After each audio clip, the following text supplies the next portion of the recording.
नमस्कार दोस्तों, कैसे हैं आप सभी लोग। आई होप अच्छे होंगे। जैसा कि डीएलएड बीटीसी फर्स्ट सेमेस्टर और सेकंड सेमेस्टर हिंदी क्लास 11 लेके आया हूं क्रिया। इससे पहले मैं क्लास 10 अपने चैनल पर अपलोड करके डाल चुका हूं। जिन्होंने नहीं देखी वो मेरे चैनल पर जाके देख सकते हैं, वरना डिस्क्रिप्शन में लिंक दे दूंगा, वहां से भी जाके आप देख सकते हैं। आप चाहे UP DElEd, SSC, UP police, UPSI, UP SSC किसी भी एग्ज़ाम की आप तैयारी कर रहे हो, उसके लिए आप मेरे व्हाट्सअप ग्रुप से ज्वाइन हो सकते हैं। व्हाट्सअप नंबर है 9058426007। आप इस पर मैसेज कर सकते हैं। इस पर व्हाट्सअप ग्रुप पे आप ज्वाइन हो सकते हैं। बहुत सारे स्टूडेंट इस पे ज्वाइन हैं। चलिए आज की क्लास स्टार्ट करते हैं। क्या है क्रिया? क्रिया आपको पता है वर्ब अपने आप में बहुत बढ़िया टॉपिक है, बहुत इंपॉर्टेंट भी टॉपिक है। आपको पता है कि वर्ब के बिना कोई भी वाक्य पूरा नहीं हो सकता।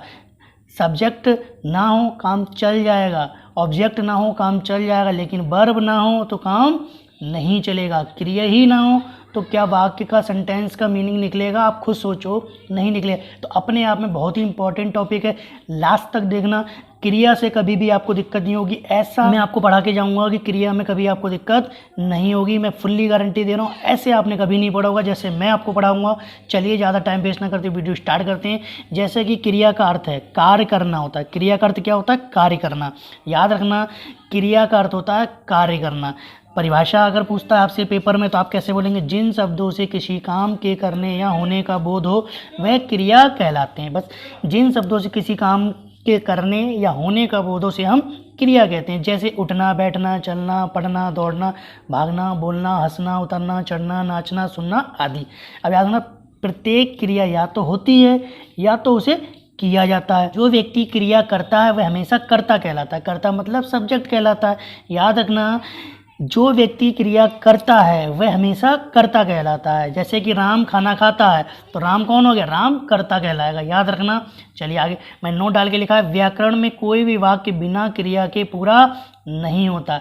याद रखना, सब्जेक्ट के बिना काम चल सकता है, ऑब्जेक्ट के बिना काम चल सकता है, लेकिन अगर वर्ब ही ना हो सेंटेंस में, वाक्य में अगर क्रिया ही ना हो तो आपका वाक्य अधूरा रहेगा। याद रखना, क्रिया व्याकरण में एक विकारी शब्द माना जाता है। इसका रूप लिंग और वचन के कारण बदलते रहते हैं। जैसे मैंने कुछ एग्जाम्पल लिखे, आप ऐसे नोट करके इनको सीख सकते हैं। जैसे क्रिया पर लिंग का क्या प्रभाव पड़ता है, क्रिया पर वचन का क्या प्रभाव पड़ता है। याद रखना, क्रिया पर लिंग का प्रभाव पड़ता है। जैसे कि रमेश खाना खा रहा है।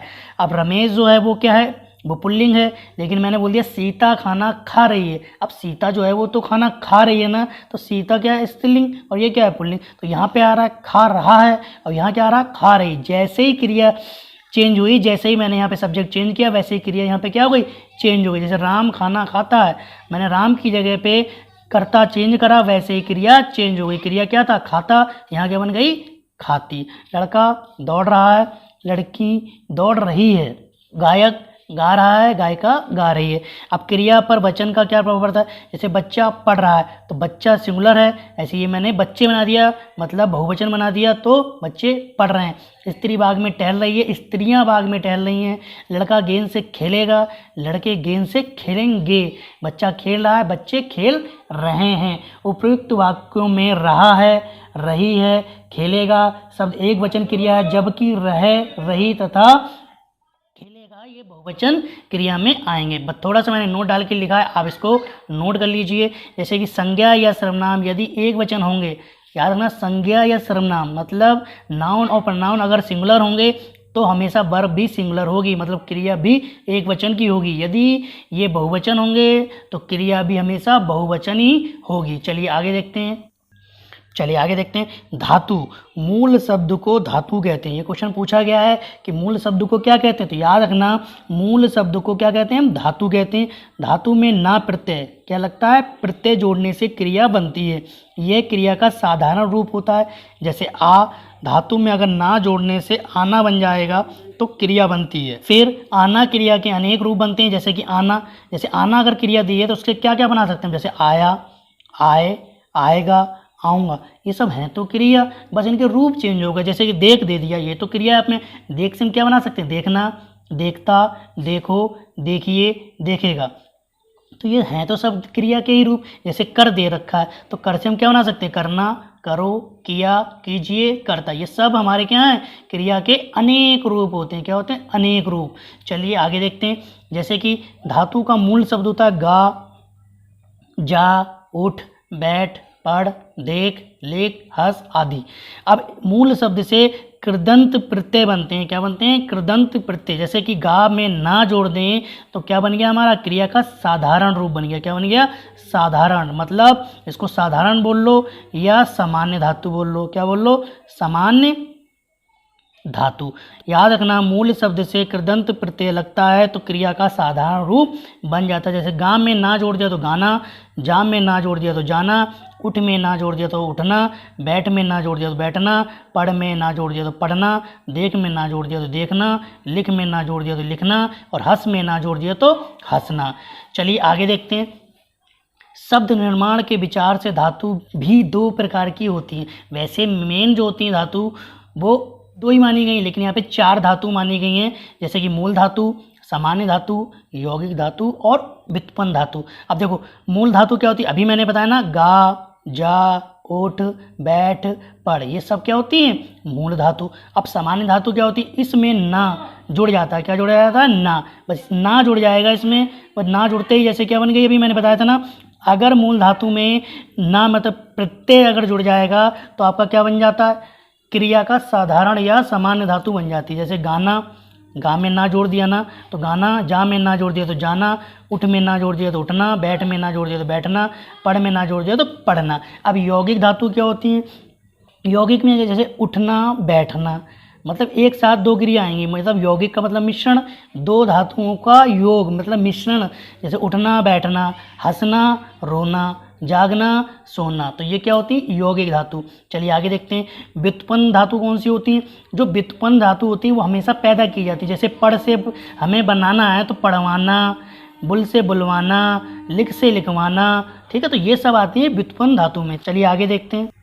चलिए अब मेन टॉपिक तो अब आपका स्टार्ट होता है क्रिया। मेन टॉपिक यहाँ से आपका स्टार्ट होता है क्रिया। अभी तक तो मैंने क्रिया के बारे में आपको सिर्फ समझाया, लेकिन मेन जो स्टार्ट है क्रिया वो आपकी यहाँ से। आपको पता है क्रिया दो प्रकार की होती है, आक्रमक क्रिया और साक्रमक क्रिया। चलिए अब आक्रमक तथा साक्रमक क्रिया की पहचान कैसे करेंगे। आपने पढ़ तो लिया आक्रमक और इनकी पहचान करने के मैं तरीके भी आपको बताऊंगा। आक्रमक तथा साक्रमक क्रिया की पहचान करना अत्यंत ही आसान है, बहुत ईजी है। आई होप आपको मेरी वीडियो समझ में आ रही होगी। अगर इस चैनल पर आप पहली बार आए हैं तो प्लीज़ चैनल को सब्सक्राइब कर लीजिए। इससे अच्छा आपको चैनल कहीं नहीं मिलेगा हिंदी पढ़ने के लिए। आप इस पे मैथ भी पढ़ाई जाती है, कंप्यूटर भी पढ़ाई जाती है, डीएलएड से रिलेटेड सारी क्लासेस पे चल रही हैं। आप इस चैनल को सब्सक्राइब कर सकते हैं। चलिए अब देखते हैं ट्रिक।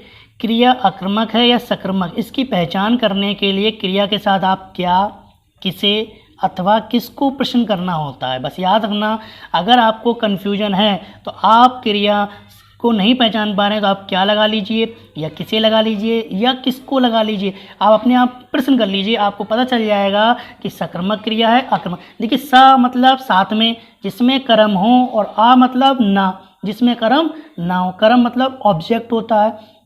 तो देखिए इसमें आपको प्रश्न करना होगा। यदि किए गए प्रश्न का उत्तर नहीं मिलता है, क्या नहीं मिलता है, तो हमेशा क्रिया कैसी होगी, आक्रमक, जिसमें कर्म नहीं हो।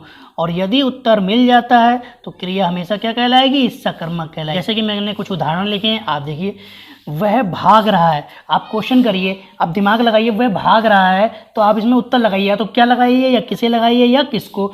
वह भाग रहा है तो आप इससे पहले क्या लगा लीजिए, क्या भाग रहा है, तो आपको पता चल रहा है क्या भाग रहा है, नहीं पता चल रहा है ना, तो इसका मतलब ये आक्रमक क्रिया है। कौन सी है, आक्रमक क्रिया। अब ये दूसरा, सविता सो रही है, अब क्या सो रही है, किसे सो रही है, किसको सो रही है, आपको उत्तर मिला, नहीं मिला ना, तो ये भी क्या हो जाएगी आपकी आक्रमक क्रिया। चलिए आगे देखते हैं। कुत्ता भौंक रहा है, अब क्या लगा के उत्तर कर लीजिए, क्या भौंक रहा है, किसे भौंक रहा है, किसको भौंक रहा है, नहीं पता चला ना, आपको उत्तर मिला ही नहीं, तो ये भी क्या हो जाएगी आक्रमक क्रिया।